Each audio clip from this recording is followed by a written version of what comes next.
Assalamualaikum warahmatullahi wabarakatuh. Halo semuanya, kami dari kelompok 10. Anggota kami ada Muhammad Latif Azari, Muhammad Nurul Husaini, dan saya sendiri Safril Ilyasa Gusdira. Pemajakan perusahaan penanaman modal asing. Penanaman modal asing adalah kegiatan menanam modal untuk melakukan usaha di Indonesia yang dilakukan oleh investor asing baik menggunakan modal asing sepenuhnya atau berpatungan dengan penanam modal dalam negeri. Selanjutnya, syarat mendirikan perusahaan penanaman modal asing yang pertama adalah memiliki kelengkapan akte pendirian perseroan terbatas, surat keputusan Menteri Hukum HAM untuk pengesahan Badan Hukum Perseroan Terbatas, dan NPWP perusahaan. Kemudian yang kedua adalah penanam modal memiliki kekayaan bersih lebih dari 10 miliar yang tidak termasuk tanah dan bangunan tempat usaha atau memiliki hasil penjualan tahunan lebih dari 50 miliar. Kemudian yang ketiga adalah memiliki total nilai investasi lebih dari 10 miliar. Yang keempat adalah penanam modal asing wajib memiliki nomor induk berusaha sesuai dengan sektor bisnis perusahaan.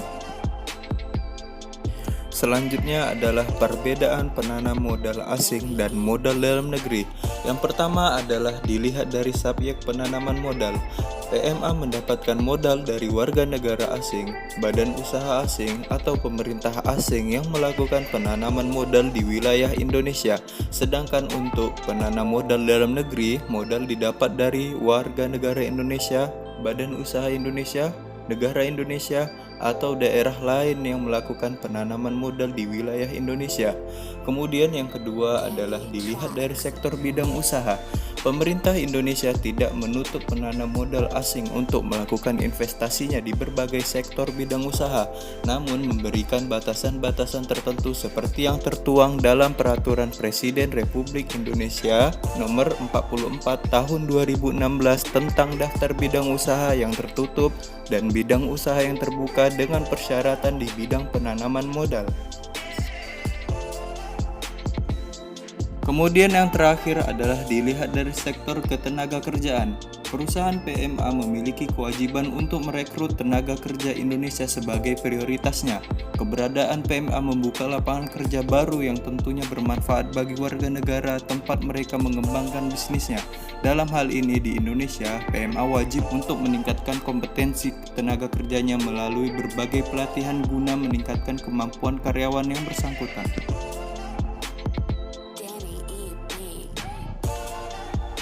Baiklah, selanjutnya pajak penghasilan perusahaan PMA. Hak perusahaan PMA dan WNA. PT PMA dapat mempunyai hak guna usaha, hak guna bangunan, hak pakai, hak sewa, dan hak memiliki atas satuan rumah susun.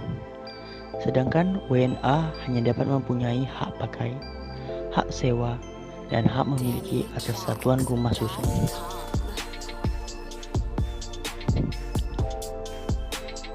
Ketentuan pajak bagi perusahaan PMA dan WNA atas penyewaan.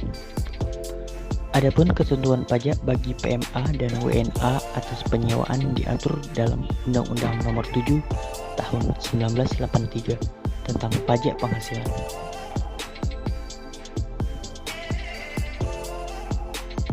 Subjek pajak. Subjek pajak tersebut dikenai pajak apabila menerima atau memperoleh penghasilan. Subjek pajak yang menerima atau memperoleh penghasilan disebut wajib pajak. Pengenaan pajak penghasilan bagi penghasilan sewa. Bagi WPDN, PPh penyewa yang dikenakan yaitu 2% dari jumlah bruto atas sewa bila memiliki NPWP, dan naik menjadi 4% apabila tidak memiliki NPWP. Sedangkan bagi WPLN, PPh sewa yang dikenakan yaitu 20% dari jumlah bruto.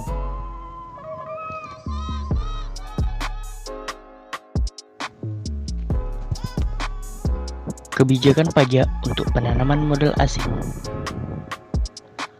Mengacu pada Undang-Undang Republik Indonesia Nomor 36 Tahun 2008 yang merupakan perubahan keempat atas Undang-Undang Nomor 7 Tahun 1983 tentang pajak penghasilan.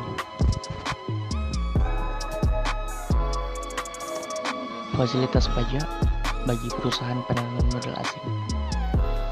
Fasilitas yang diberikan berdasarkan ketentuan pasal 18 Undang-Undang Nomor 25 Tahun 2007 tentang penanaman modal hanya diberikan kepada penanaman modal asing yang berbadan hukum.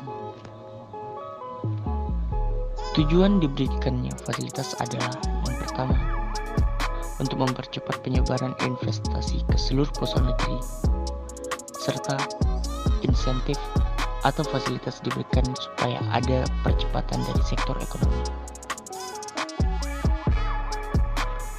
Pemerintah akan memberikan fasilitas kepada penanaman modal apabila sekurang-kurangnya memenuhi salah satu kriteria sebagaimana ditentukan dalam pasal 18 ayat 3 Undang-Undang Nomor 25 tentang penanaman modal, yaitu yang pertama menyerap banyak tenaga, yang kedua termasuk skala prioritas tinggi, yang ketiga termasuk pembangunan infrastruktur, yang keempat melakukan alih teknologi, yang kelima melakukan industri pionir, yang keenam berada di daerah terpencil, yang ketujuh menjaga kelestarian lingkungan hidup, yang kedelapan melaksanakan kegiatan penelitian, pengembangan, dan inovasi, yang kesembilan bermitra dengan usaha mikro, kecil, menengah atau koperasi, yang kesepuluh industri yang menggunakan barang atau mesin atau peralatan yang diproduksi di dalam negeri.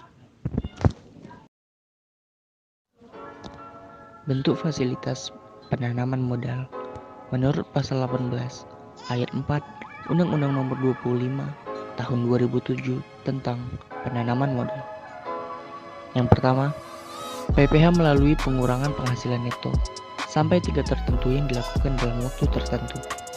Yang kedua, pembebasan atau keringanan biaya masuk atas impor barang, modal, mesin, peralatan yang belum dapat diproduksi dalam negeri.